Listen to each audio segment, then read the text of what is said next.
Hello and welcome to Nation Watch. It's Sunday, May 12th, 2024. It's Mother's Day. On behalf of the leader, executive, and members of the People's National Congress Reform, I extend heartfelt wishes for a very, very happy, enjoyable Mother's Day to all mothers, wherever you may be. We also salute the men among us who have performed in some small way or the other the tasks of a mother. Ladies and gentlemen, we trust that today continues to be a very special day in our homes, in our families. We're joining you a little bit late today, for which we apologize, and we ask you to make that little space for us here on Nation Watch in your homes from 12:30 to 1:30 as we discuss some very important issues. A lot of the issues we'll be discussing today are based on what's happening in the hinterland region and in the indigenous communities. And so we want to ensure that the entire nation is appraised of what's happening in the far reaches of our country. I support the teachers' strike. I believe it's a justifiable strike. I agree with the learned judge who pronounced on the matter of the strike. And I am sorely disappointed that the executive of this country treats teachers in particular and workers in general the way that they do. Appealing the decision of the judge in the teachers' union strike issue is nothing short of a humongous shame.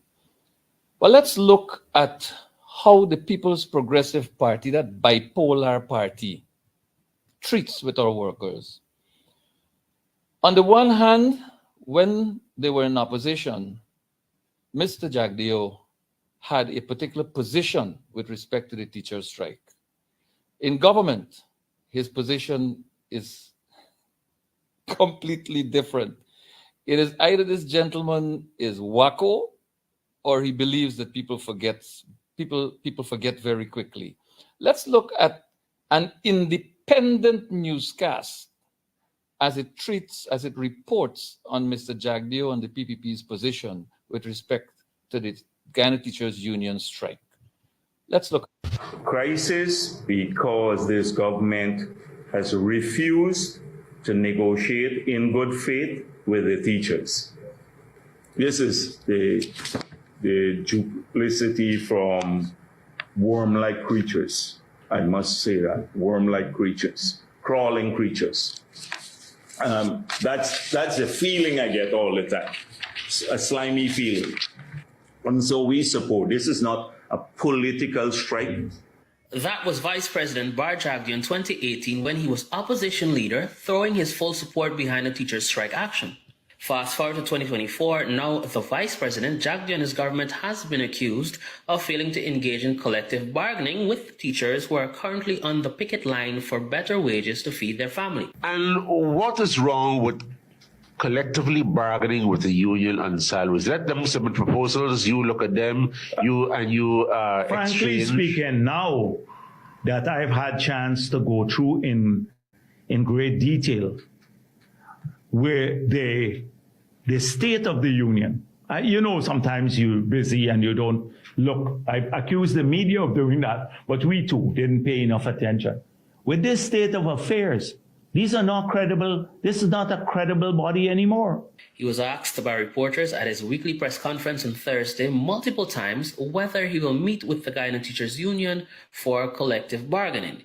In his response, the Jagdeo called the ongoing strike a political one and said that his government will not allow it to be a distraction and bow to demands for better wages for teachers. He even sought to discredit the union, leading the current nationwide teacher strike by alleging that its leaders are corrupt. When people argue for collective bargaining, they must also be accountable. Jagdeo believes that his government is doing enough for teachers and claimed that they have already received more than 30% increase since his government took office. He even stressed that over $130 billion was injected into the sector in the 2024 budget and that the government is more focused. Now, here's a gentleman labeling the APNU AFC duplicitous.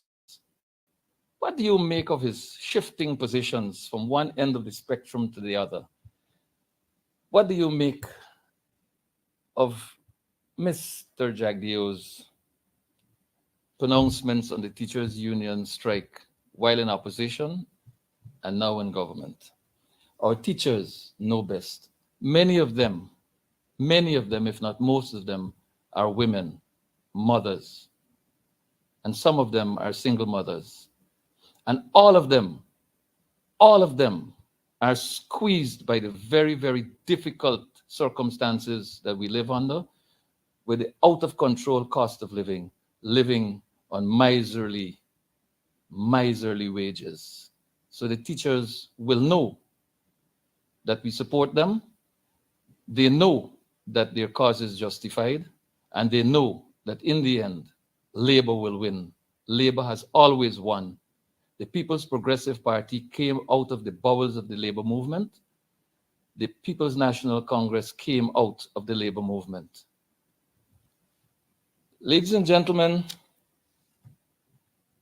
I want to share with you what's happening in Region 1 as far as our transportation system is concerned. Not so long ago, this government, I don't know if slimy is the word, is the term to be used. Mr. Jagdeo, thank you very much for that term, slimy. This government commissioned a ferry which costed the taxpayers of this country 12.7 million United States dollars. It came to ply the route Georgetown to Kumaka in Region 1. It has already been on dry dock before, and it's back out of commission for the next 3 weeks. Let's look at this vessel, this ship. No. We got to look at the MV, what's the name? Militia? I don't know where they got that name from, but I thought that if we're commissioning a boat to traverse the Northwest route, it'll be something representative of Guyana. For example, we had the MV Barima, and we had the MV Kumaka. Now we have the MV Kimbia, which has to now come to the rescue of this 12.7 million vessel, US dollars, that is 12.7 million United States dollars. And this goes into dry dock for 3 weeks. That's what they said, 3 weeks. From our experience, it's likely to be 3 months. But that's what's happening in our transportation service, Georgetown to Region 1. But bigger things are happening in Kaituma. Bigger things are happening in Port Kaituma. While Mr. Maduro is flexing his muscles outside Ankoko, people are building submarines in the Kaituma River at Anabisi. So let's have a look at those 2 vessels that were recently found in the Anabisi Creek, Anabisi Basin, there in the Kaituma area. See that little sleek vessel there, sitting near to a wharf that is about to float away? See that vessel, how sleek it is? It's built of fiberglass, I'm told. And it is alleged, it is rumored, that 10 barrels of liquid chemical associated with the fiberglass industry were found when these 2 vessels were found in Anabisi. And rumor has it, and the authorities can clear this up, rumor has it that the markings on those drums are markings related to the Neighborhood Democratic Council of Matakai. We don't know if it was maliciously placed there, if it was placed there at all. We do not know what's really happening. But these are big things that are happening in Guyana's hinterland. These 2 vessels having been found takes the total to 3. 3 vessels found within 1 month in the same Kaituma region, same Kaituma area, same Kaituma River, just at different locations. So here we go. high-tech business in Kaituma. Ladies and gentlemen, what's happening in our hinterland region, we are certain that many people in government believe these things will never come to light, will never be revealed to the public. But Nation Watch has a duty to the public, has a duty to the nation. We are on watch for the nation, and we'll bring you information that the mainstream media is reluctant to bring. Now, I want to shift our focus to what's happening in terms of governance, in terms of the democratic process in our indigenous villages across the country. It's village election season in Guyana, and much is happening that citizens of this country are not aware of. The indigenous peoples are being pressured, their processes are being hijacked, their people have been excluded, are being excluded, their voices are not being listened to, their monies are being spent without accountability, and the authority, the Ministry of Amerindian Affairs, sits by and does nothing except interfere with the village elections to ensure that whomever they want to hold office will hold office. Let's take a look at the Amerindian Act at Section 69, shall we? Let's see here. Section 69 says that not later than 60 days before the election date, the village council shall, not optional, mandatory, compile an electoral list of all adult residents, and B, display the electoral list at the village office. You must prepare and display the electoral list not later than 60 days before an election. No village in this country, I think there are about 105 villages in this country, not communities, we're talking about villages, where the indigenous peoples collectively own their lands. There are about 105. Not one of them had a list of voters posted 60 days before election. Not one. That's a violation of this act. This is the Amerindian Act, Chapter 29:01 of the Laws of Guyana. It's Act number 6 of 2006. An act that the PPP is very, very proud of. Let's move to Section 71. And I'm laying the foundation here for what I'm going to bring to you as news from the villages. Section 71 says that a person who's Amerindian and at least 18 years of age is eligible to contest the election. It says that, I want to read this part specifically for you because it treats with residency.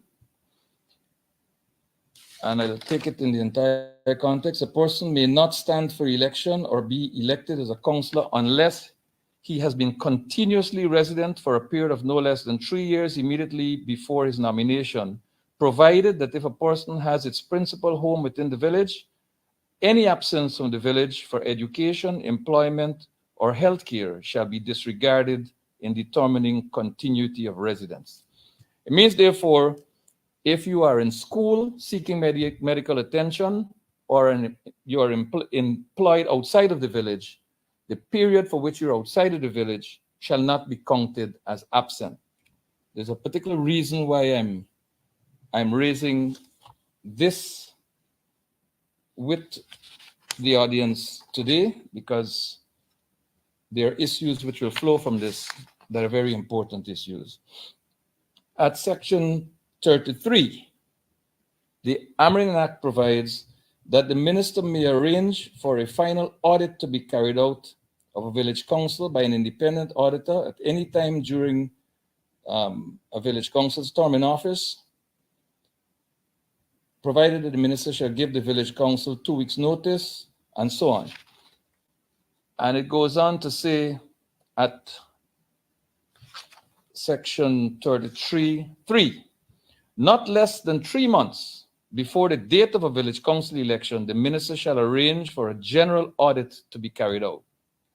And this audit shall comprise supplementary financial audit from the date of the last financial audit, and an audit of the village council's records and documents and so on. That said, let's walk you through what's happening in the electoral process across Guyana.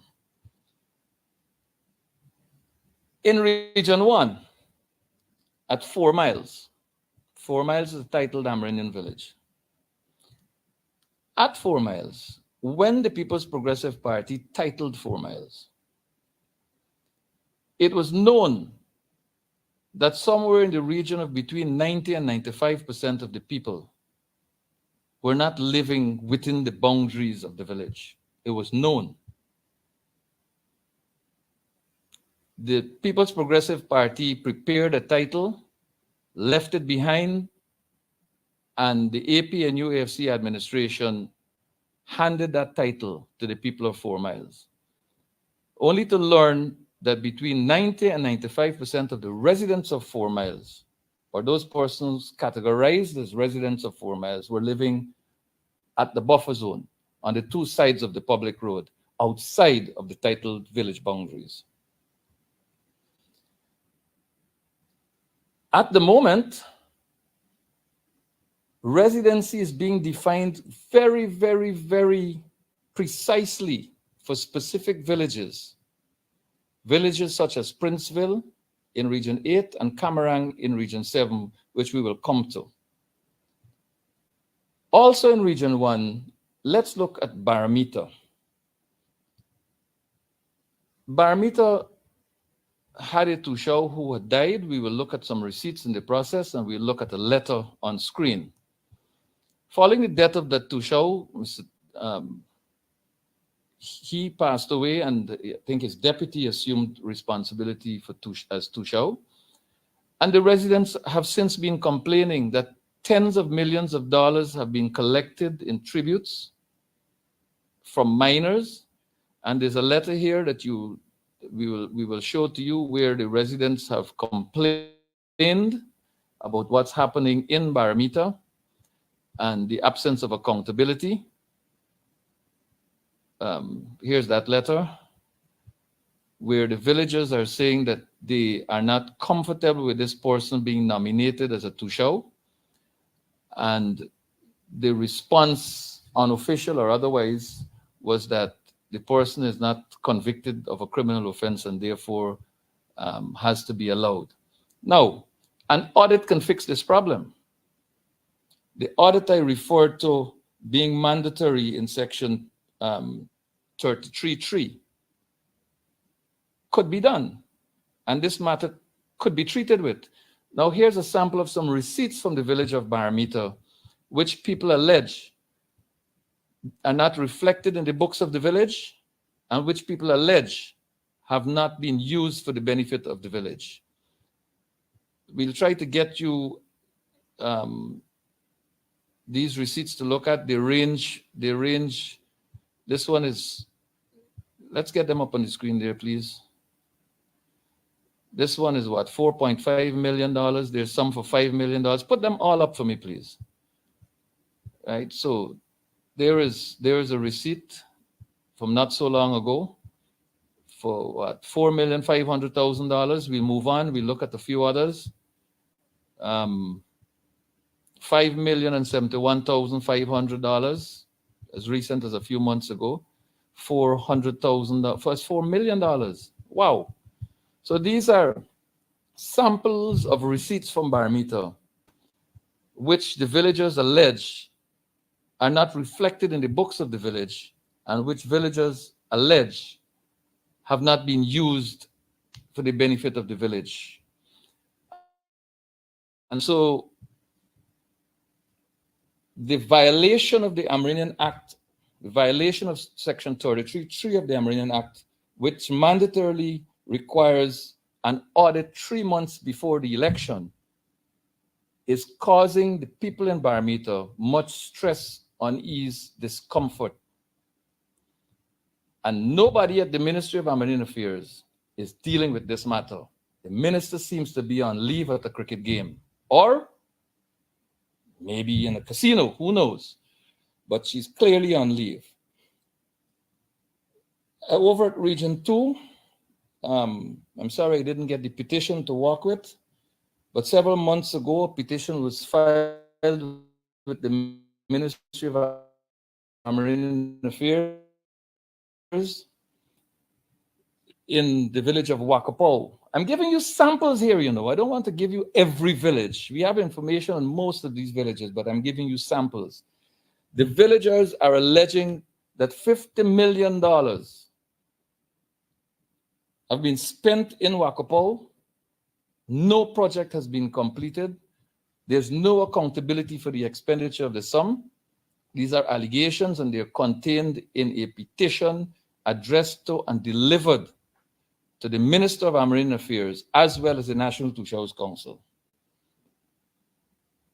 No audit in Wakapo. They sent in some people from the Regional Democratic Council to cover down the petition, basically, because the minister is required by law to determine whether an investigation is required or not within 30 days. Several months have passed, and the minister has not pronounced on whether the petition will be investigated or not. Another violation of the Amerindian Act. And then we go over to Region 4. St. Cuthbert's Mission. It is being alleged by no less a person than a senior employee at the ministry in social media that the sum of $25 million, being the proceeds from supplementary budgetary allocations for the construction of a particular road or the rehabilitation of a particular road, was passed over to the St. Cuthbert's Mission Tushawan Village Council. The employee of the Marine Affairs Ministry, who is a resident of St. Cuthbert's Mission, in a comment below a post on Facebook, expressed concern that another minister, another ministry had to intervene to do that project for which that village received $25 million. The employee, who was a resident, who was born in St. Cuthbert's Mission, is understandably disgusted by the absence of accountability in that village. But his superior, the Minister of Marine Affairs, is mum on the issue. And the Tushau in question is seeking re-election. And in the same village, they were denying persons who they pronounced on as being non-Amerindian were being excluded from participating in the election until better sense prevailed and there was a change of heart, possibly due to the People's National Congress Reforms press conference of 2 weeks ago. This is a sample. Over in Region 6 at Oriala, things are really terrible. Let's show you a letter from the concerned residents of Oriala to the Minister of Marine Affairs. Let's put that letter up there and pull it up and allow persons to be able to read for themselves what this document says. Here's a case where the residents are telling the minister that, look, Section 33(3) makes it mandatory for audits to be conducted. Why are you sending us to an election on the 15th of May when you have not done an audit? It is a violation of the Amerindian Act. Up to this morning, there was no response to the people of Oriala. They took the pains to come together as a village to write to the minister expressing their concerns and the minister has not afforded their letter the courtesy of a response. Elections are going to be held on Wednesday coming, Wednesday the 15th. This letter is dated, what's the date on this letter? The 22nd of April, and there's been no response from the minister on this matter. I am going to attempt to find a resident of Oriala on the phone to get from the resident what's happening in Oriala and how it's affecting the lives of the people there. Before I call the resident, let me make the point to you that there are allegations that in Oriala, the first tranche of chickens that went in there, the Tushao ensured that only family members and close friends received. In the first instance, he gave himself. And in the second set of chickens going into the village, he gave his wife. So his family got 2 sets. And this is the kind of thing that's happening. There are millions of dollars from sand royalty because Siparuta, which is part of Oriala, Siparuta village, has a sand mine. They sell sand to contractors, and contractors who buy the sand must pay royalties. They also have a timber industry, and there are revenues that come to the village from the timber industry. And the residents contend that those monies are not accounted for or not properly accounted for. So I'm trying to reach Mr. Carl Penu, who is a resident of Oriala, on the phone so that he can tell us whether or not the minister or the ministry has afforded the village, residents of the village, a response to their letter. It's always good to get directly from the folks there. Good morning, Mr. Carl Penu. Yes. This is Mervyn Williams here from Nation Watch. We spoke earlier regarding the letter that you and other residents of the village of Oriala Siparuta sent to the Ministry of Amerindian Affairs since April. Have you received a response from the ministry to your letter? By the way, may I tell you that you're live on air as we discussed earlier. So you're live on air as you respond. Oh, yes. Well, all right. Well, in regards to the letter that we sent, I haven't received an official response from the ministry. What is the major contention of the villagers that led to the writing of this letter and the demand for an audit before the elections? I didn't quite get that. What main issues caused the residents to come together to send this letter demanding an audit before election on Wednesday? Oh, yes. The main issue concerns an audit. Concerning an audit is that for the past 3 years, the present village council has not been having general meetings. It has not been giving us, the residents, financial reports or complete financial reports. And during the course of the term, they changed 4 treasurers. And these treasurers never produced a financial report. At one time, they employed a resident like an accountant. And he produced some financial reports from May 2021 to December 2021. But these reports contained a lot of discrepancies. And so, based on that, and also on the fact that the Tushao was running a parallel treasury in the sense that he was uplifting monies apart from the treasurer. He was uplifting monies and he was expending these monies on items which he personally bought, and he was not giving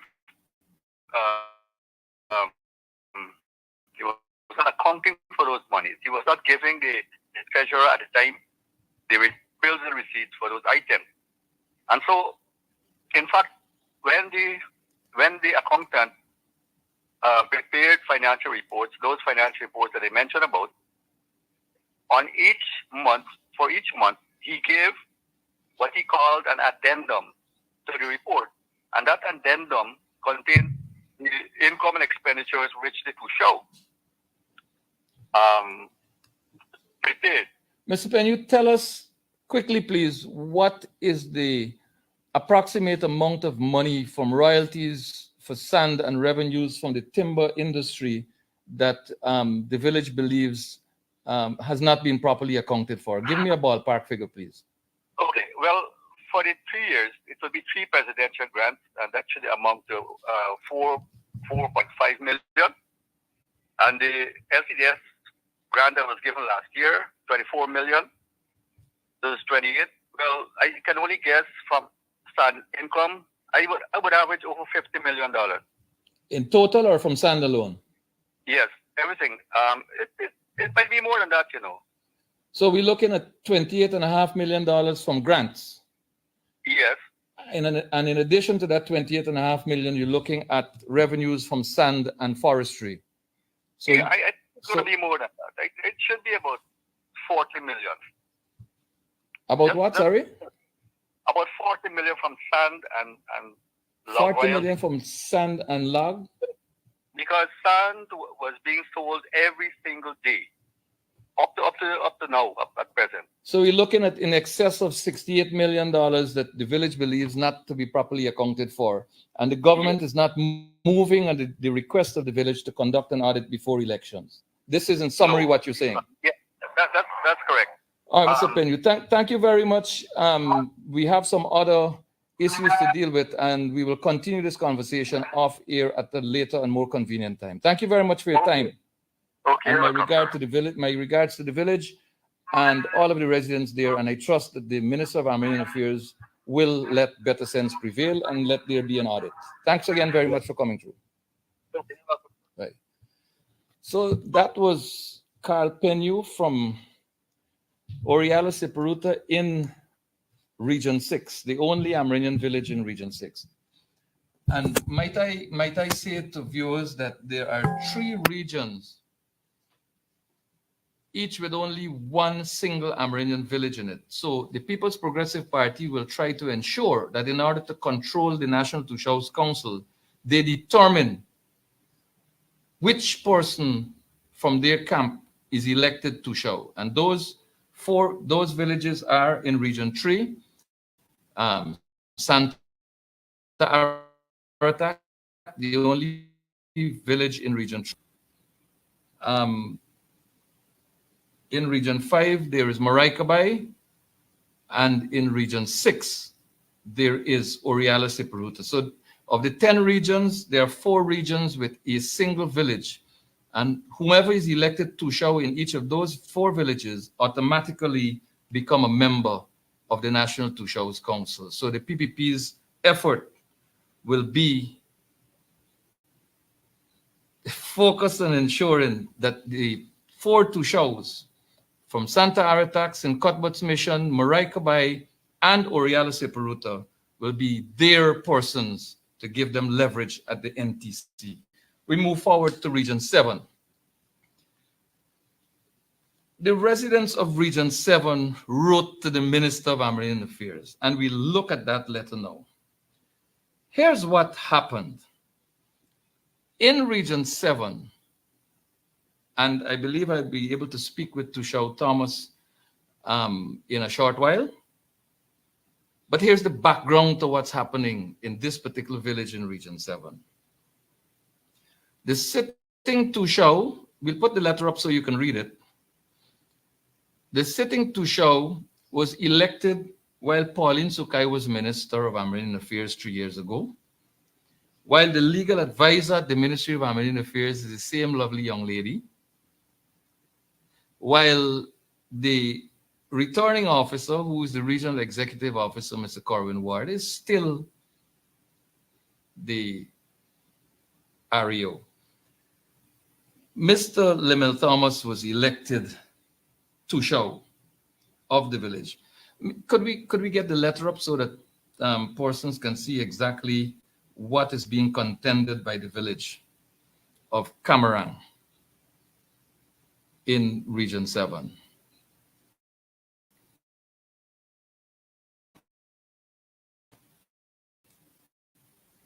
So could we get it up there? Thank you. So now, election 2024, the powers that be have decided that what is classified by the government of Guyana, the People's Progressive Party, very conveniently, what is considered the government compound, is now being said to be an area of land not in the village land, which is absolute nonsense. But they conveniently make this argument to make sure that Lemel Thomas is not re-elected to show, because he lives in that general area.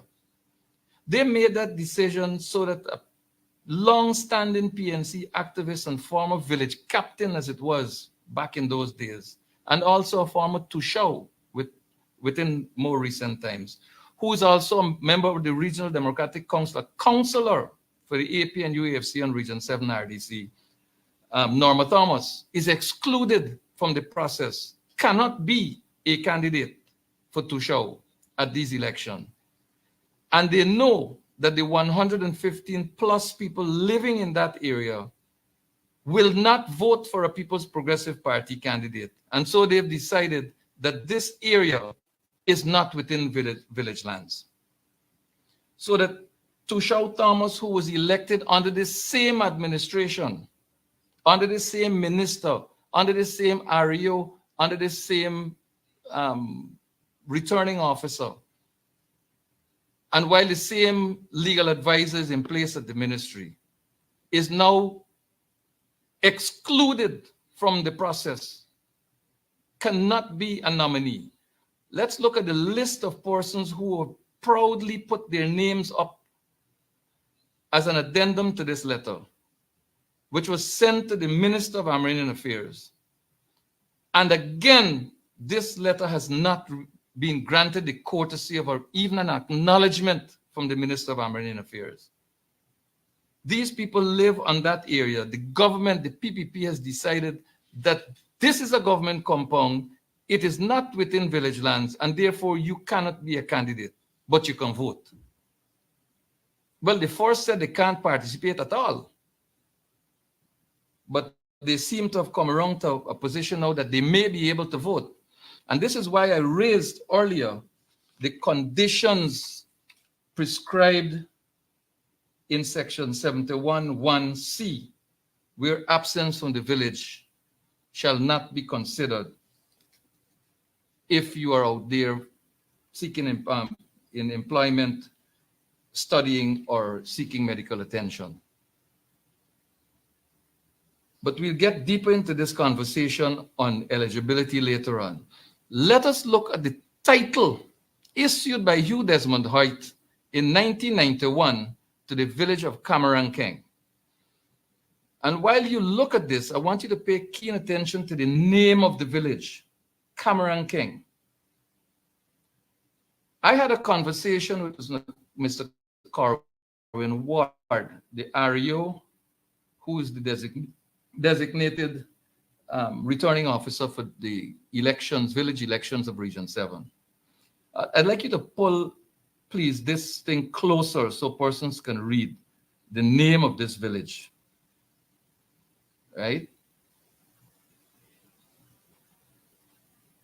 In my conversation with REO Ward, he said to me that Camarang is not a part of the village. How in God's name could the area that gave rise to the name of the village not be a part of the village? So this is the title, the absolute grant given to Camarang King. See it showing there? Whereas the Amerindian community of Camarang King, and it's classified homestead. That means where people live in. all right? That these people from time immemorial had been in occupation of this land. Let's go to the description on page 2 of this title. I mean, I'm going through the pains here because the Minister of Amerindian Affairs is, let me save the descriptive. But let's pull this up very clearly so you can see it very clearly. It describes, right, let's go up a little shake for me, please. Go up, stop there. This is where the village lands are described.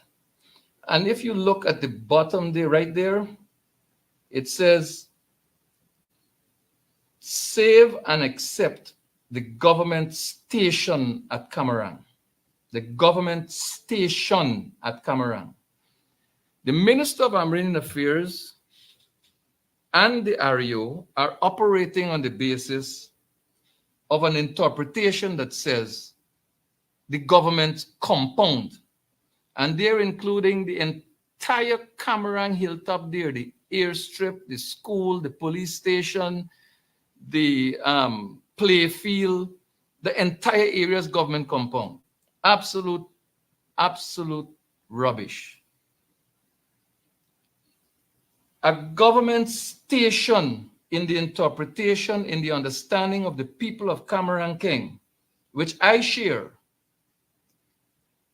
is that area of land on which sits the administrative building to the extent of the fence around the administrative building. In every indigenous village in this country, the police station sits on village lands. It's not accepted. The schools sit on government lands. They are not accepted. The health facilities, hospitals, health center, and so on, all sit on village lands. They are not accepted from the title. All play fields sit on village lands and they are not accepted. This exception is premised on the fact that the sub-regional office for the Upper Mazruni in Region 7, the sub-regional office, would be accepted from the village lands. And now this administration, this People's Progressive Party, vindictive government, manipulative government, is trying to exclude, not trying, they have decided to exclude people from being eligible to participate in their own democratic electoral process, to participate in their own governance process from Thomas Street. That's what they want to do. The people of Region 7, and in particular Camarang, are not going to take this one lying down. So the letter was sent to the minister, who has not even acknowledged receipt of it. When I spoke with the REO and I told him that what he's calling the government compound sits on village lands, he said to me that the authority was for the exclusions from the village. So these 115 people by PPP determination are absent from the village because they're living, as they put it, outside the village land. And there is absolutely no survey plan. A survey was never done of the area to be excluded. So there's no survey plan that says that this is the area to be excluded from the village title. So for all intents and purposes, nothing, no piece of land can be excluded from the village lands because there's no document that says specifically this is the area to be excluded. So you can exclude none. But even if you want to exclude, it has to be limited to that area of the sub-regional administrative office. In 4 miles, where 90 to 95% of the people of 4 miles live outside of the village land, title village land, and you know it.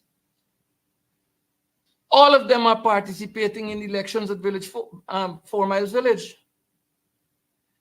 The present Tushau of 4 Mile lives outside of the titled village lands. The present Tushau and all other nominees for elections Tushau in 4 miles, in the election process in 4 miles, All of them live outside of the village lands. So why is the PPP, Pauline Sukai and Corwin Ward, going to exclude 115 people from Camarang who do not live outside of the village lands? They live inside the village land, but for a stupid interpretation by Pauline Sukai. And there's more. There's more, because I'll share with you here, as we're on this question of who's excluded and who's not excluded. In Region 8, I'm not coming off of 7 here, but I'm telling you that in Region 8, in Princeville, the following persons have been nominated for Tushao and village councillors in Princeville, and they live outside of the village boundaries, and they have always lived outside of the village boundaries.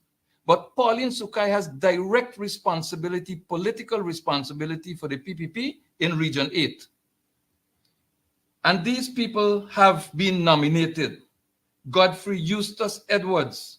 I got the ID number too, because it's on the list. Right? He's 104 miles Potaro Road. And he is a resident of constituency 3 in the municipality of Madhya, outside of title village lands. Right? Delano Omika Wilson of 104 Potaro Road, again in constituency 3 in the municipality of Madhya, outside of the boundaries of Princeville. Lormel Williams of 109 miles Potaro Road, Madhya Plateau East, constituency number 2 in the municipality of Madhya. These are among the people who live outside of village lands in the Madhya municipality, who have been nominated to be leaders in Princeville Indigenous Village.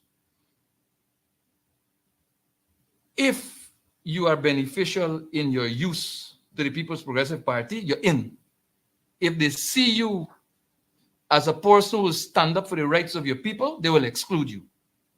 And this is exactly what's happening here. I am going to try to get now Mr. Lemel Thomas from the village of Camarang. Please forgive me if this show goes over time. These matters have got to be discussed.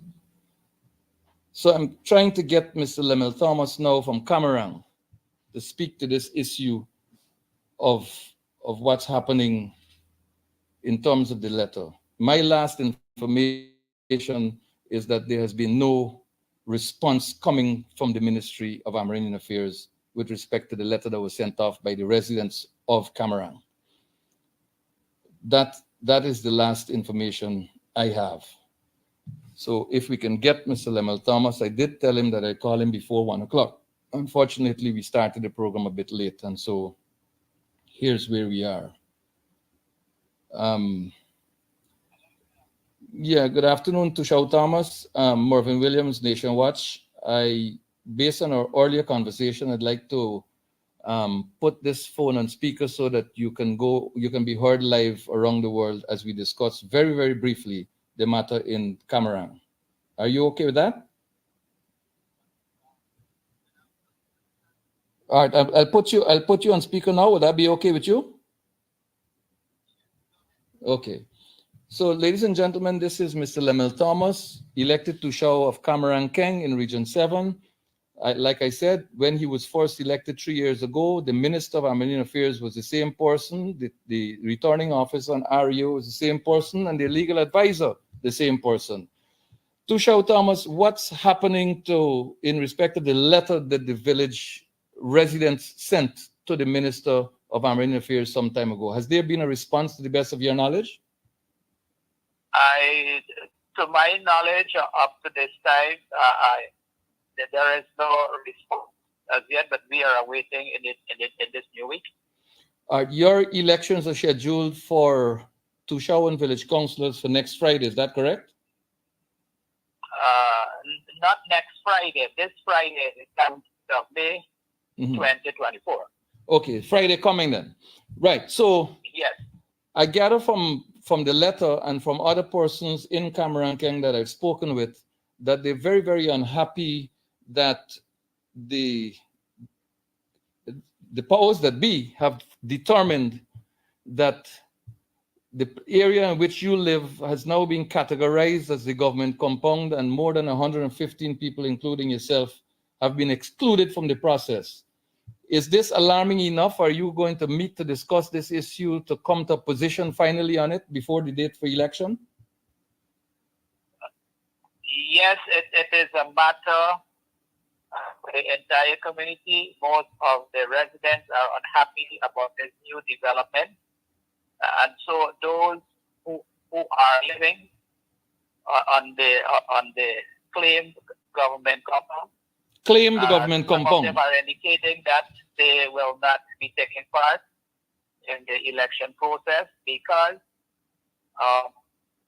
they would have been denied on the nomination day to be on the list of either Tushao or Councillor list.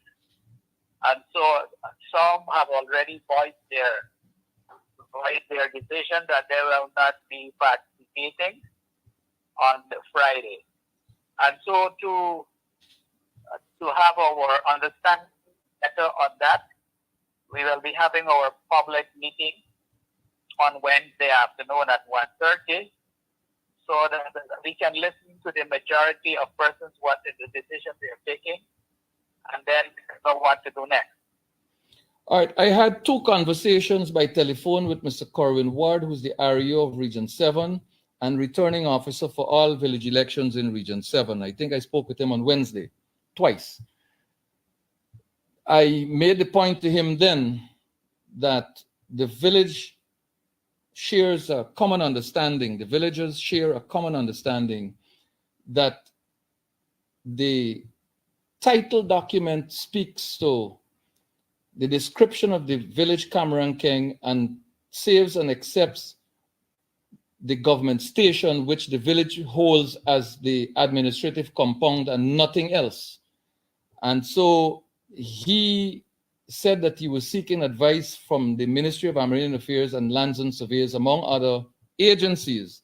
I learned that a team of surveyors turned up there on Thursday in the village. Is that so? And what was their mission? Did they consult with the Tushao or the village council on their entry into the village? And did they state what their mission was? Okay, I was out of the village for the same period, but on my return, that is on late Thursday, I was made aware that by some persons that personnel from the Lands and Surveys would have been here.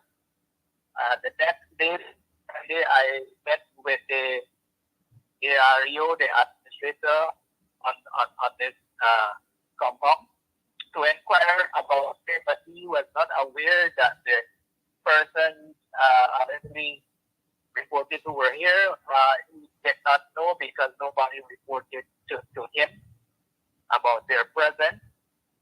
And so other persons within the communities were not too sure if they were from the Lands and Surveys, but some claimed they were from there.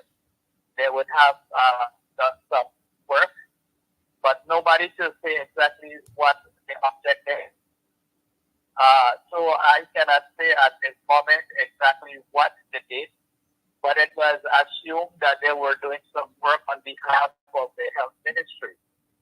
This is in relation to the new hospital that will be built sometime later. So I'm not too sure exactly what took place because I was not here, and there was no communication from that agency to the community or the council, neither to the regional administration. So, but that's disrespectful, Tushao. Are not aware of exactly what happened. That's a violation of the Amerindian Act. I mean, you can't just go and do work in the village without at minimum informing the village council if you're a government agent in pursuit of government functions, contract functions.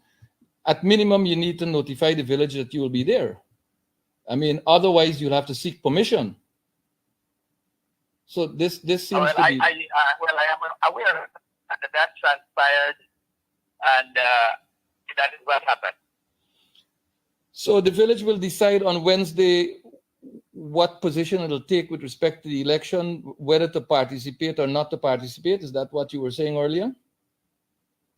Well, that will be decided on Wednesday, but that has to be, made by the public and not few persons. So we are hoping that good things will prevail, because the question that any residents are asking is, well, after 15 years of the 2006 Act in existence, why is it now that it is applied?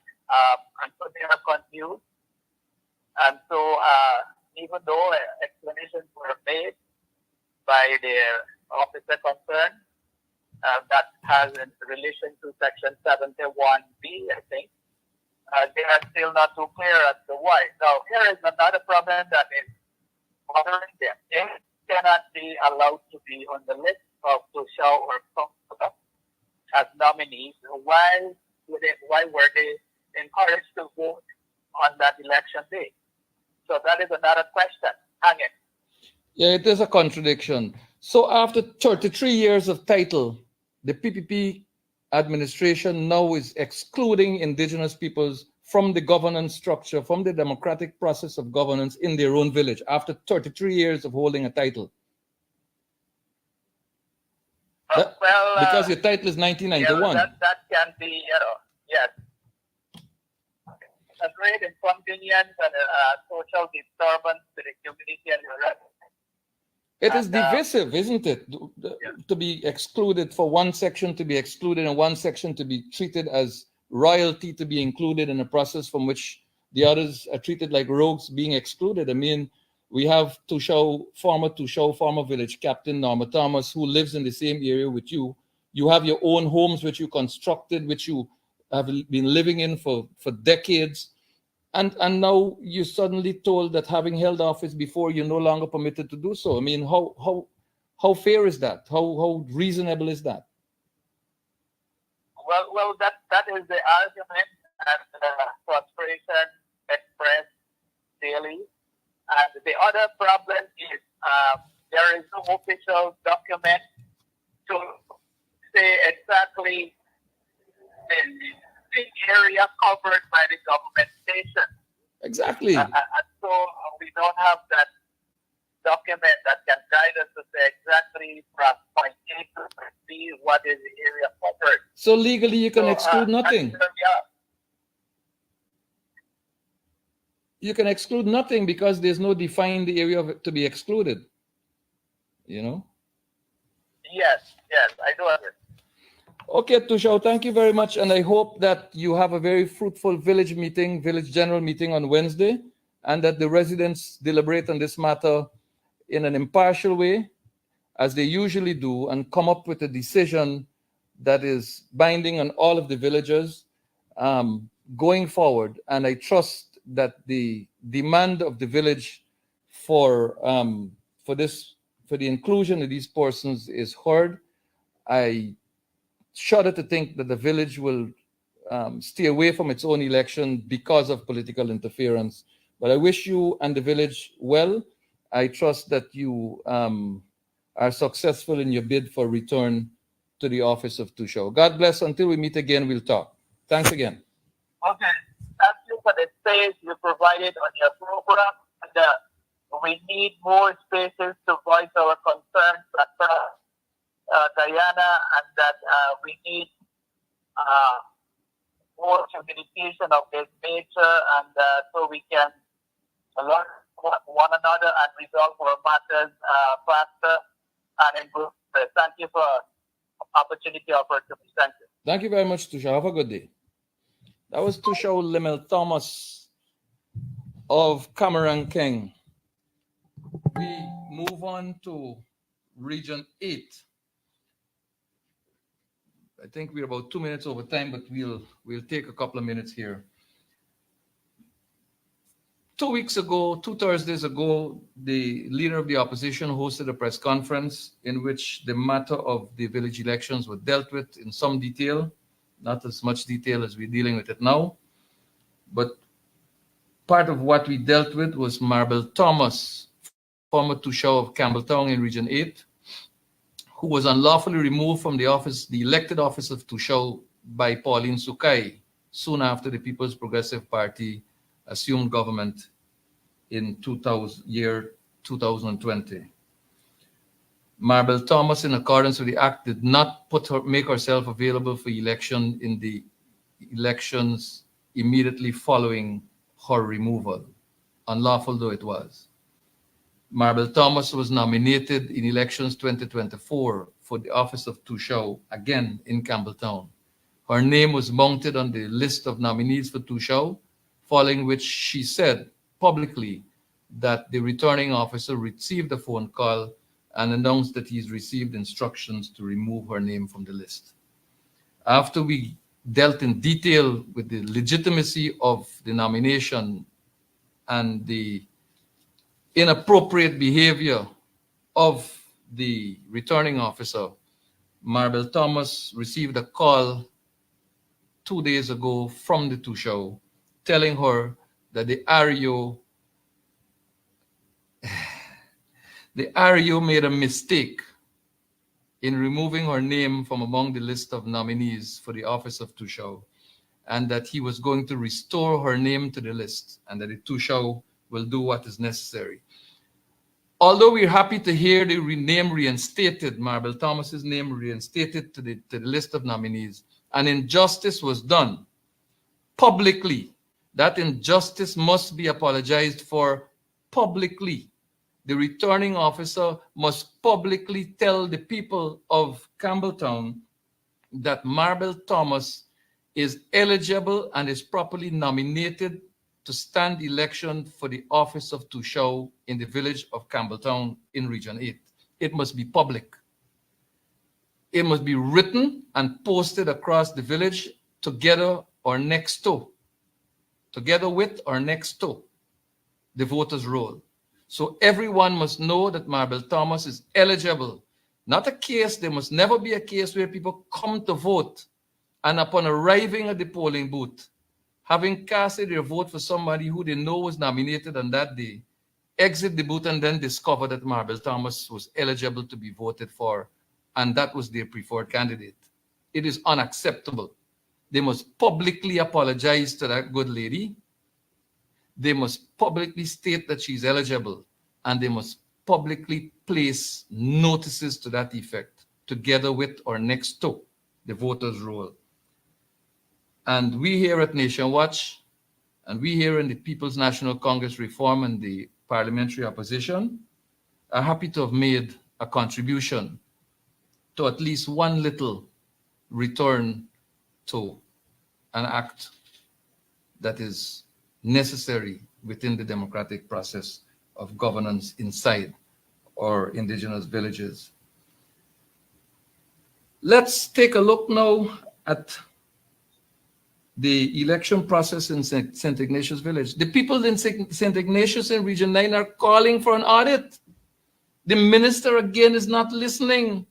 They're alleging that the Tushao of the village of St. Ignatius bought a truck, reported that he bought a truck.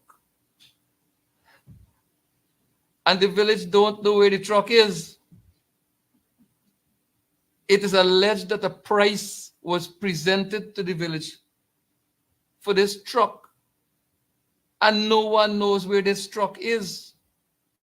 The truck never arrived at St. Ignatius, but there is no audit. The Minister of Agrarian Affairs is steadfast in her position that this Tushao must be re-elected, so there will be no audit. The PPP interference into the affairs of the indigenous peoples in their villages across this country is causing division, it's causing animosity among family members, among homes and within homes, and it must stop. It must stop. The PPP is paying keen attention to manipulating the process of elections in indigenous villages, The PPP is spending resources and a lot of time and energy in attempting to determine the outcome of these village elections. The PPP is spending a lot of time dividing people. The PPP is spending a lot of time and resources on ensuring that people they don't want in the process are excluded. And where persons should be excluded, if they're supportive of the PPP, they're spending energies to get them included. This entire village election process for 2024 must be scrapped.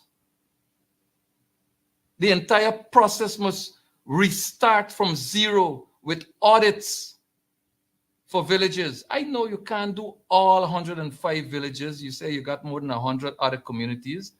But look at the villages that have problems, that brought problems to your doorstep in writing, as letter of complaints, as petitions. Look at those villages, audit them, publish the findings in the villages, and then let the people decide who they will nominate and who they will not nominate. And make sure you take criminal action against those who are criminally culpable for malpractices in the office. Come on, Pauline Sukai and the PPP. All this energy you're spending in these village elections to get the outcome that you desire, and Region 9 is in turmoil. Region 9 is under flood waters and you're doing nothing about it. Let's take a quick look at that. This is where your energy must go. Your disaster preparedness plan must come into action. Your Civil Defense Commission should be deployed to Region 9. Resources must be deployed to Region 9. Since the Brazilian flood, since the flood started in Brazil, I made a point on social media that Region 9 must be placed on high alert. But no, your focus is on manipulating elections. Your focus must be here. Look, everybody knows that Region 9, after a long dry season, gets heavy rains. Everybody knows that certain areas in Region 9, we can look at some other pictures in the meantime. Everyone knows that in Region 9, there are places that are prone to flooding. Yet we construct roads like these, which are lower than or on the same level with the riverbanks. We don't elevate the roads. We're not putting in culverts. You're not doing a proper job. So that when the rains come and the waters rise and the riverbanks are overtopped, the roads are washed away. Build a proper bridge. Elevate the roads in the savannas, put culverts under them, put tubes under the road so that the water, instead of washing the road away, will find its way beneath the roads and into the further savanna areas. And your roads will continue to stand strong and intact. Elevate the roads. Look at this image here. All these images are borrowed from multiple sources on social media. A lot of them are taken from Rupununi News, and we salute Rupununi News for bringing this kind of information to the public attention. We are not saying that you can stop the floods. Mr. Ali, Mr. Mark Phillips, Mr. Jagdio, and Pauline Sukai, we're not saying that you can stop the floods.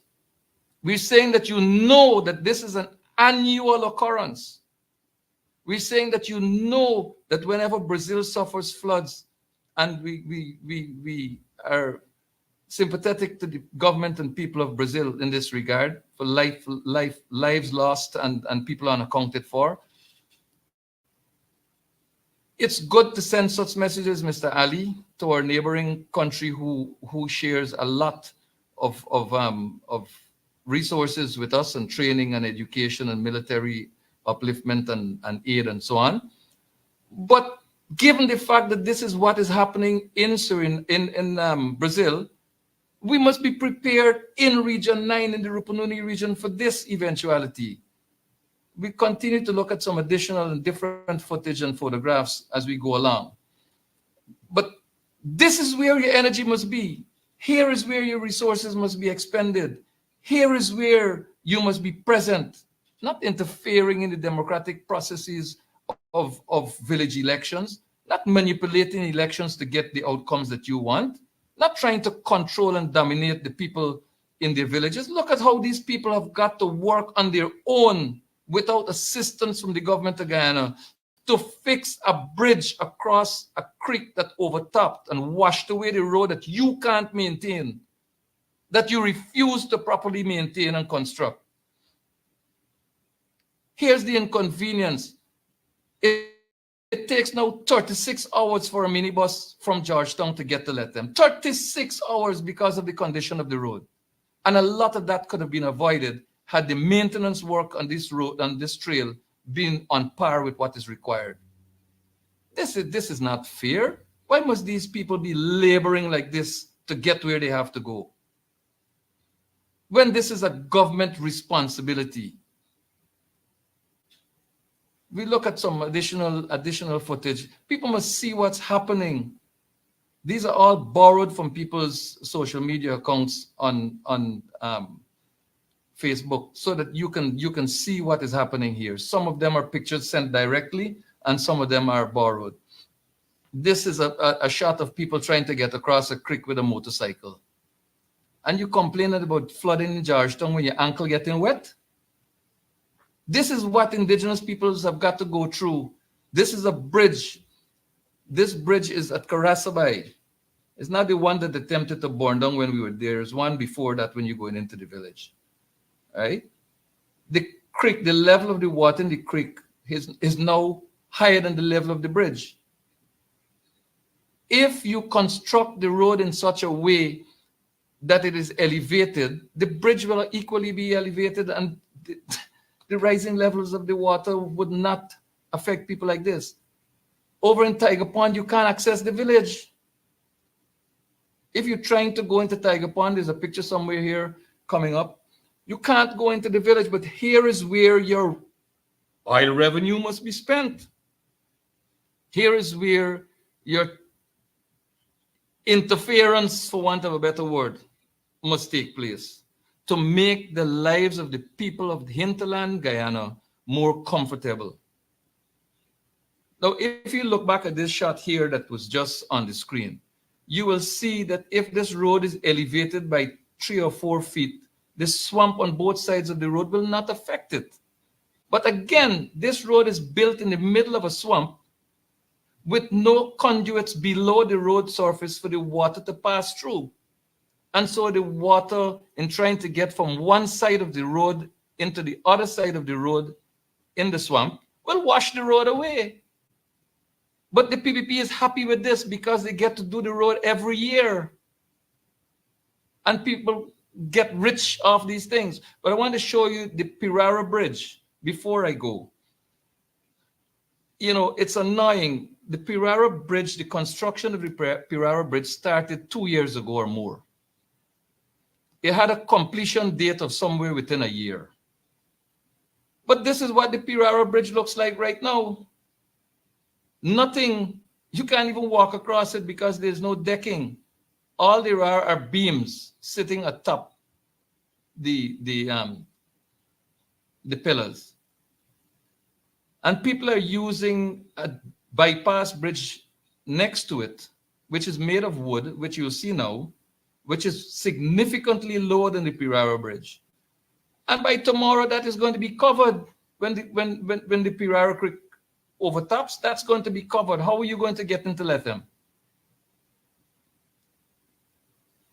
This government is incompetent. It is incapable of managing the affairs of this country. It cares absolutely nothing about indigenous people and hinterland residents. It cares only about ensuring that contracts are created out of disasters, that they're treated as priority projects, emergency projects. They don't go to tender. They give their friends, their families, their favorites. And the price tag is enormous. And there's zero accountability for such projects. Ladies and gentlemen, it's Mother's Day. Happy Mother's Day to all our mothers, all our expectant mothers, all our fathers who have performed the functions of mothers. May God continue to richly bless our mothers, particularly those in the teaching profession. We support you, we support your struggle, and we are with you. And we trust that the workers of this country, that the indigenous and hinterland dwellers of this country are treated better than they're treated at the moment. And we guarantee every citizen of the Cooperative Republic of Guyana that a new AP and new AFC government will ensure that the quality of your lives become better, become enjoyable, become safe, become secure, and that every citizen of this country shares in the oil bonanza that has come to our country, and that there's sheer prosperity for all Guyanese, regardless of where you live. Until next Sunday, God bless you.